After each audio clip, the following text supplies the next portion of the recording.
anyone is in Christ, and I mean, this is what we're talking about, isn't it? If anyone is in Christ, the new creation has come, the old is gone, the new is here.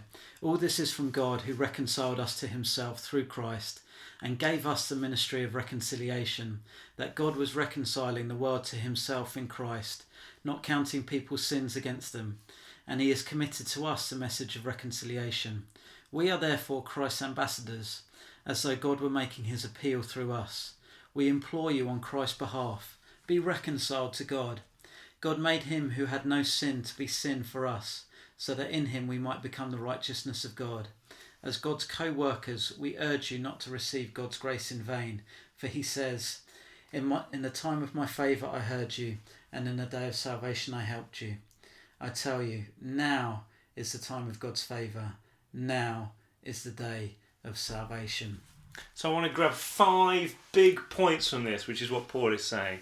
The first one is, we used to live a life just as everybody else lived, but the grace of God appeared and made us a new creation. Yeah. I am a new creation.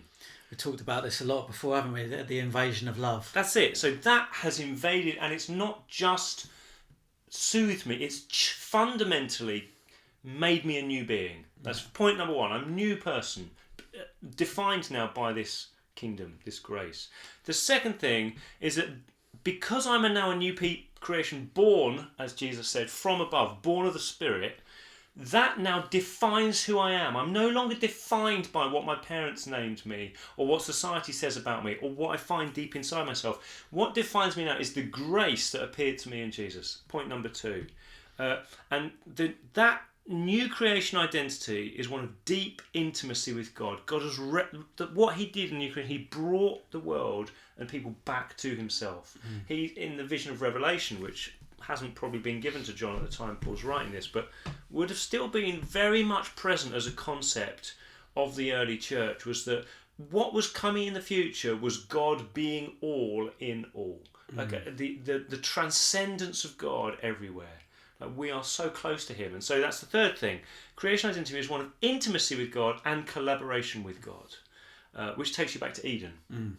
The fourth one is that this God who's now, he's birthed you, he's called you, he said, come live with me, collaborate with me. He's just pouring grace and favour onto your life. Like, God's desire and intent all the time is to lavish you with favour and salvation. Now, salvation we shouldn't understand as I'm forgiven from my sins and go to heaven. Salvation we should understand is the fullness of Christ being dwelt within you. You come up to the Andy Brims who God intended you to be. He's pouring that onto you all the time. And the fifth one is really important. Because God is so close, because he's so full of favour and grace, he's always saying, Andy, isn't this just so good? Why don't we together go and find others and let them share in this? Why don't we go and find others and reconcile them into this place? Why don't we go and find other people and help them realise they don't have to live by the wisdom of the world? They can find grace. They can become a new person in grace. 5 points. Amazing. I mean, the key, the word that kind of really jumps out of me from the passage we read is this idea of reconciliation. And it's interesting, isn't it? Because other places we're going to look at, the language sometimes around salvation and so on is more legal based, whereas reconciliation is very much a relationship word, isn't it? And this idea that it was the relationship with God that was broken. We became enemies, and I think I see that a lot through the Old Testament. It's almost at times like the Lord is an abandoned lover.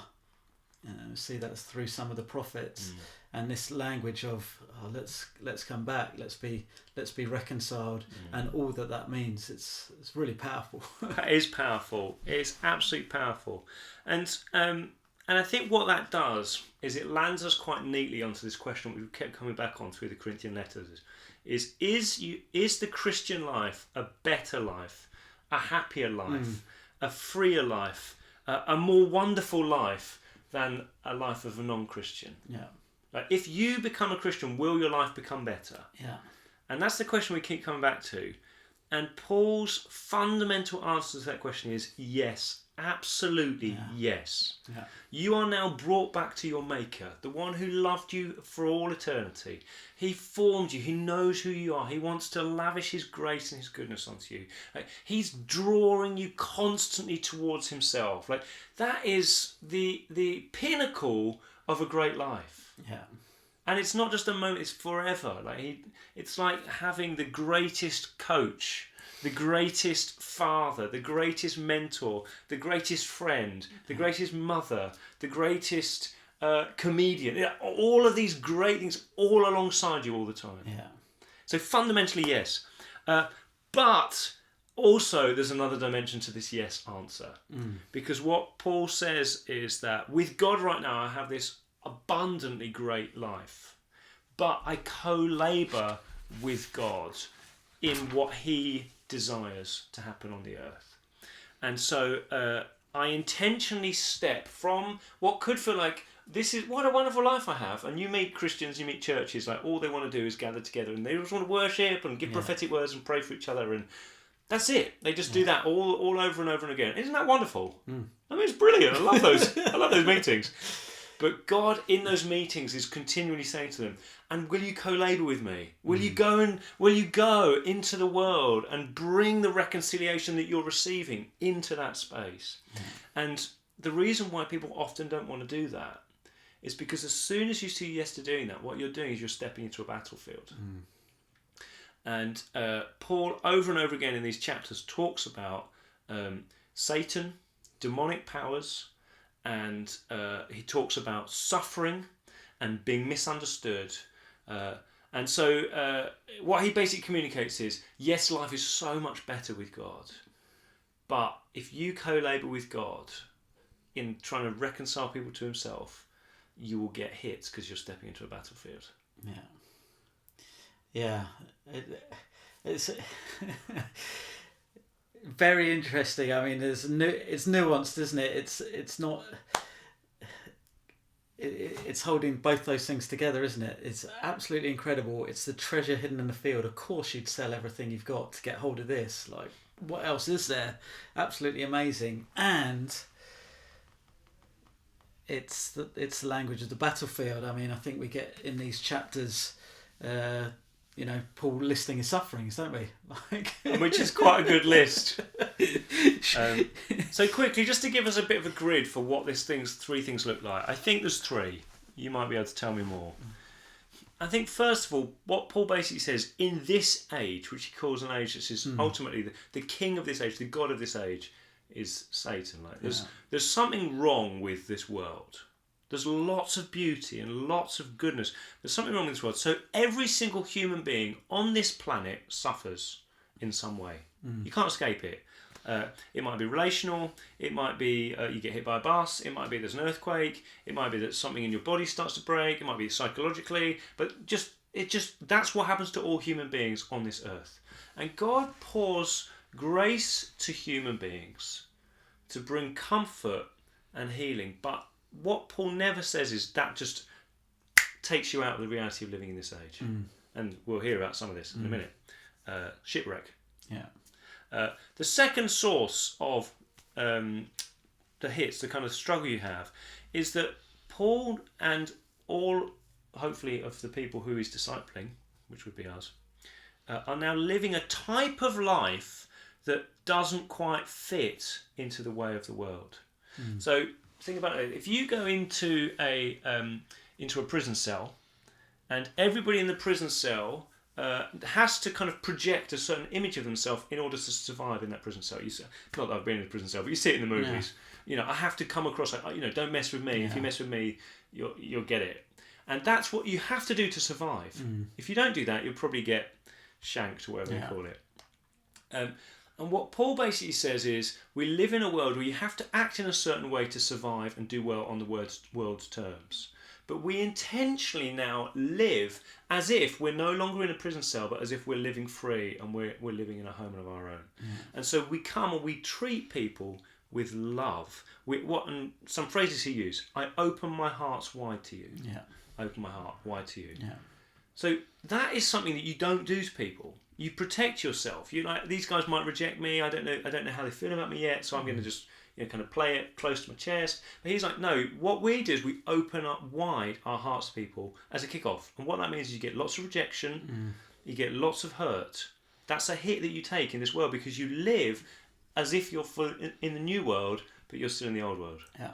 Another one would be speaking truth. You know how it is. You know, the easiest thing often is not to speak truth. Yeah. And in this world, that is a sensible coping mechanism, but we now are born of another world where we always and we must speak truth. We don't do it callously, we don't do it unthinkingly, but we are people of truth. So we speak truth, and what happens when you speak truth to people? They applaud loudly. Another one would be giving money, right? So he's like, come on, let's give money to these guys. Now, in this world, a little bit of charity helps you. Sure, yeah. But you have a limit. Yeah. And that's sensible. I'm not saying there's anything wrong with that. But what Paul basically says is we abound in generosity. Yeah. We don't just we abound in it. That makes no sense. So if you live that way, there'll be times where you abound in generosity and then you miss meals. You go without food. Yeah. You haven't got enough. And you're like, but God will lavish you back upon you more and more. Yeah, but it's not like you give it and then the next minute you give so much. And Paul says in some of these lists, like, I went without food.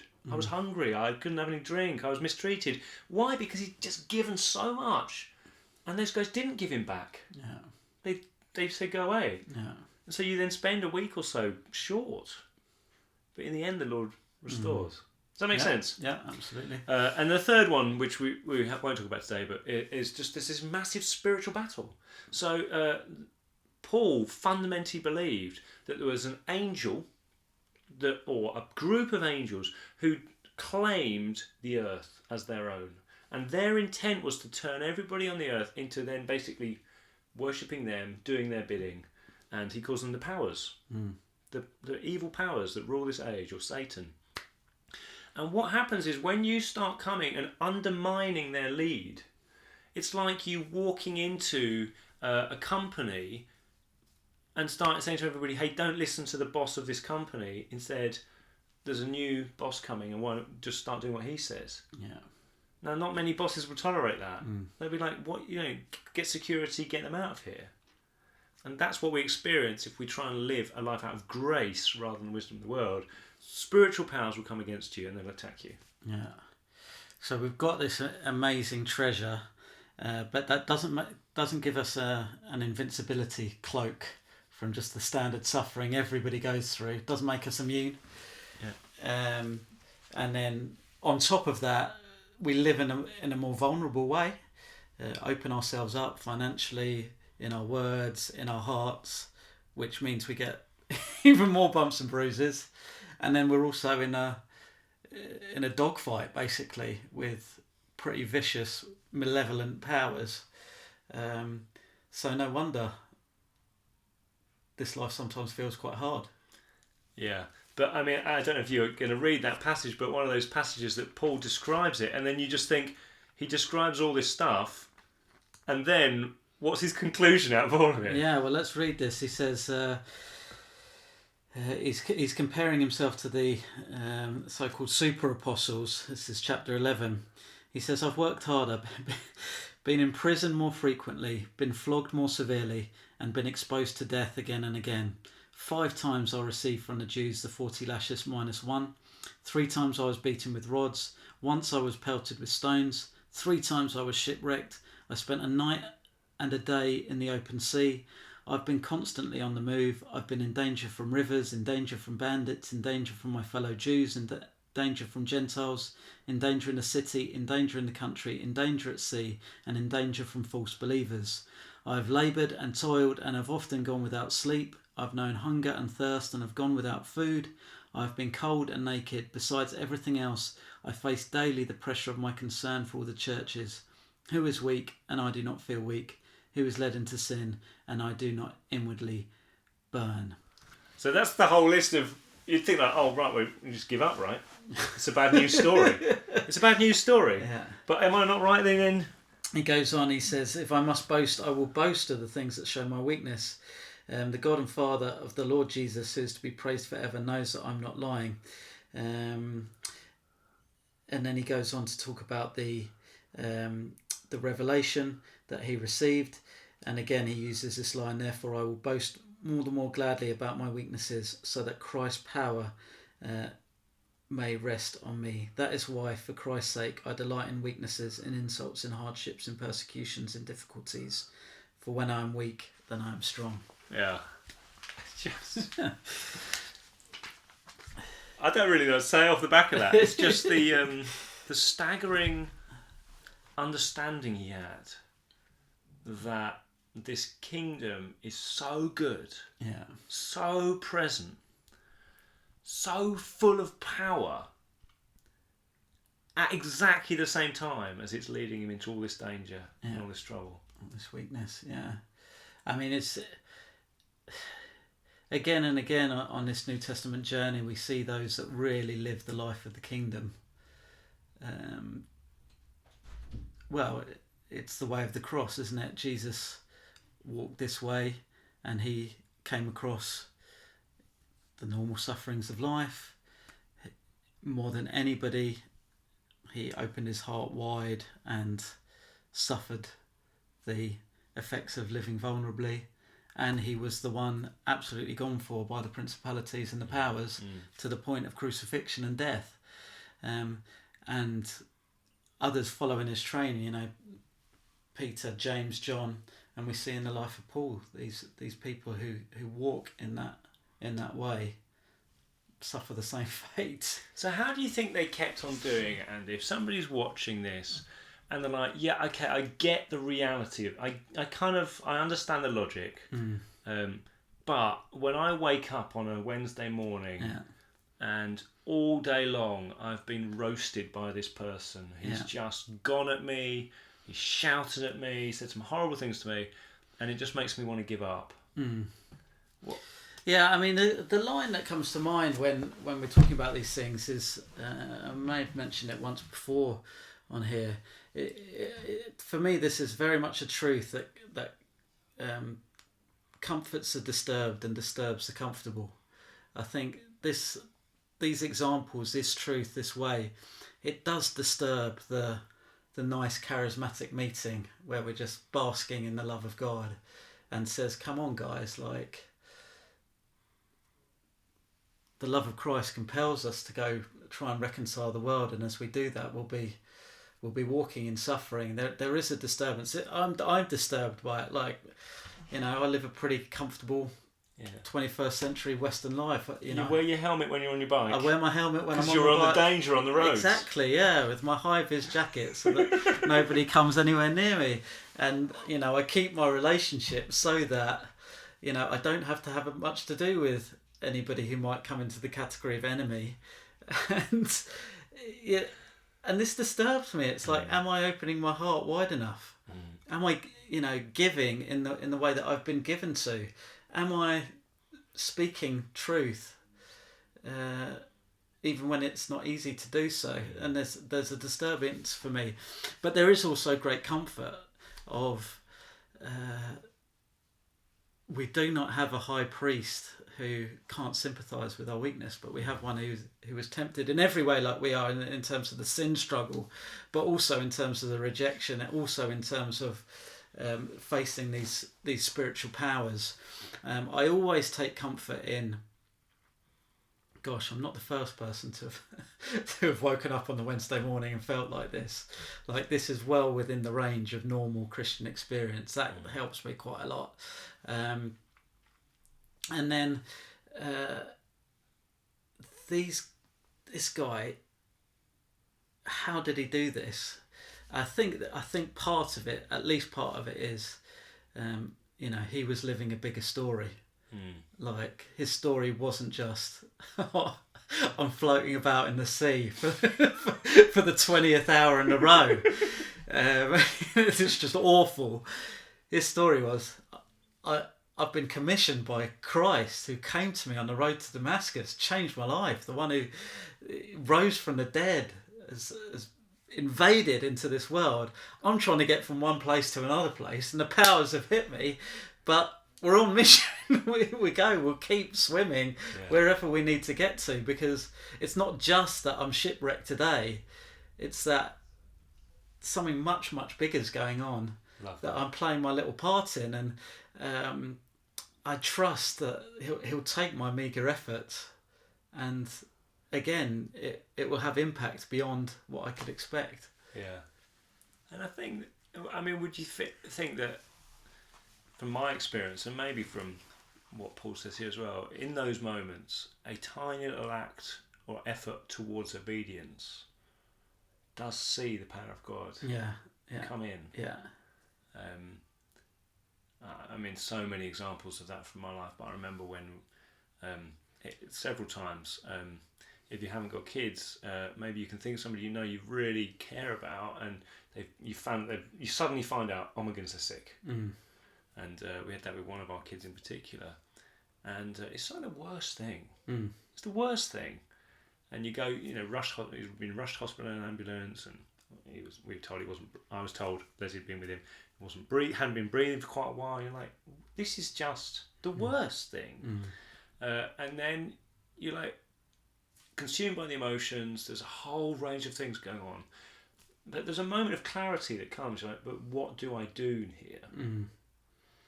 And if I'm born of grace, I wish I could. I'm not saying my thinking was so clear as it was, but looking back, like, if I'm born of the wisdom of the world, I'm not sure what I can do here. Shout at the nurses, try and make sure he gets a lot of attention, worry. If I'm born of grace, then what do I do in this moment? I best as I'm able, I find something to do, which is obedience to Jesus, to embody the grace that I live. And so to be honest, I was sat there and I was like, okay, Lord, grace says I trust in you. Grace says that you have a bigger story that you're writing, that you have invaded my life with love. And 2 Corinthians 5, like, there is something coming which is beyond this life. So you sit in that moment and make your peace there. And the power of God that I experienced in that room was just profound, with no change of any circumstance. And I think that's what it. I don't know if Paul had those moments, but as he's in the ship in the water for the 20th hour, as you say, what's in his head? I suspect there's moments where he was just, really struggling trying to stay above the water, and both metaphorically and literally. But I suspect there'd also be moments where you're like, okay, if we know anything from what he did in prison, he starts singing worship songs. So I guess often we think there has to be a big solution to a big problem, but sometimes it's the tiniest, simplest little moment. You think, I'll just seek in this moment to say, blessed be the name of the Lord. And there's that line that he says, isn't there? I can't remember exactly where it is, but he says that the Lord came and stood beside me. And there is that thing of, an experiential reality of the Lord is here in this age with me, whatever I'm going through. That was Job's solution, wasn't it? Encounter. And that is part of the treasure that we get in this age.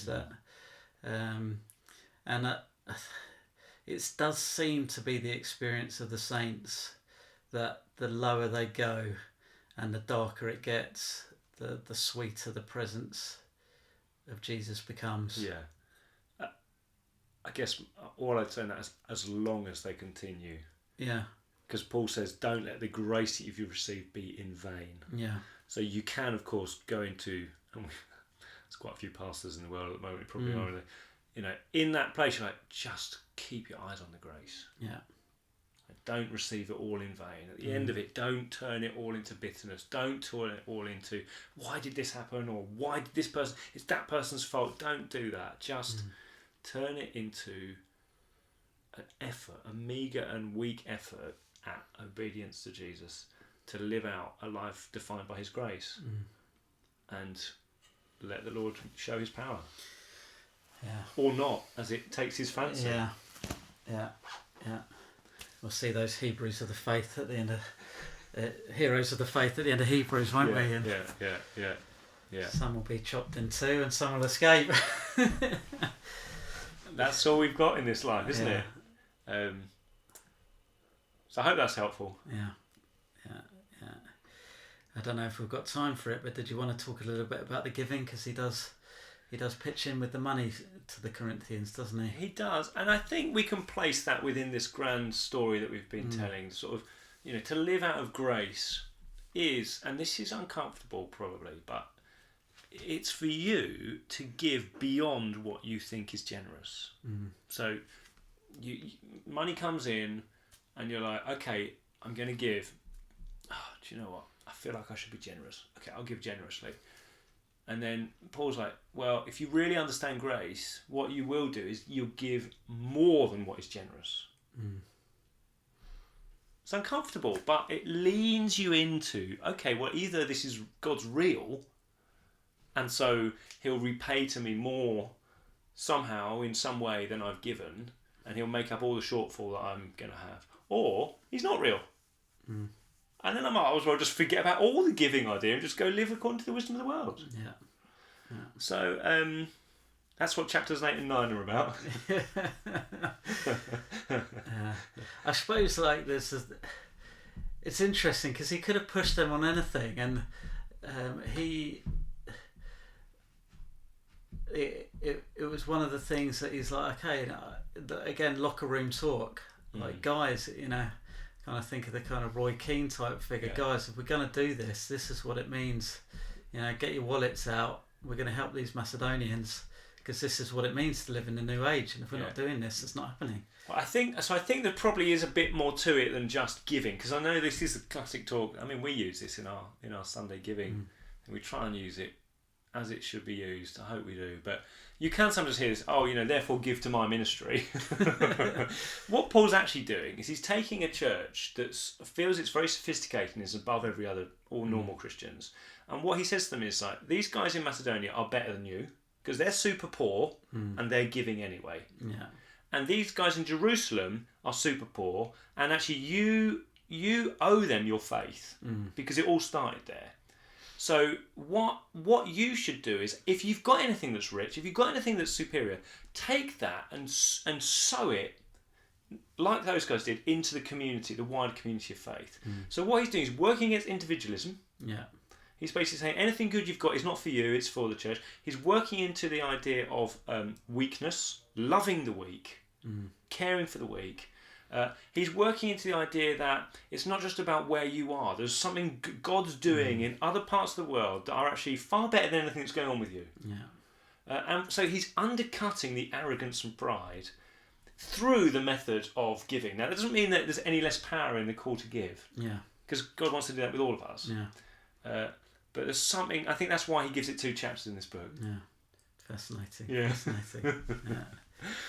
And we didn't even talk about taking thoughts captive, which we love. Everyone loves that verse.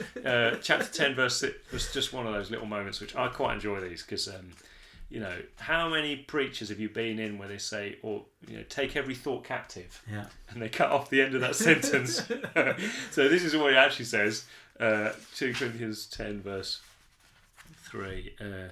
The weapons we fight with are not the weapons of the world. On the contrary, they have divine power to demolish strongholds. Fighting talk, right? Battlefield talk. We demolish arguments and every pretension that sets itself up against the knowledge of God, and we take every thought captive to make it obedient to Christ. And we love that, and we should love that. And we will be ready to punish every act of disobedience. That's not we're so keen on that one these days, are we? We're not allowed to do that now. But we can take every thought captive. And I guess, isn't that just why it's so good to read the New Testament through? Because there's brilliant preachers out there, and we are brilliant ourselves, but we find the verses we love. Yeah. And then you come and you bump it. It's like it's an unwelcome visitor. Like, what are you talking about? Punish those who are disobedient. Yeah. Living out of grace, aren't we? And we have to go away and think, hold on a minute, do I have to rethink some stuff?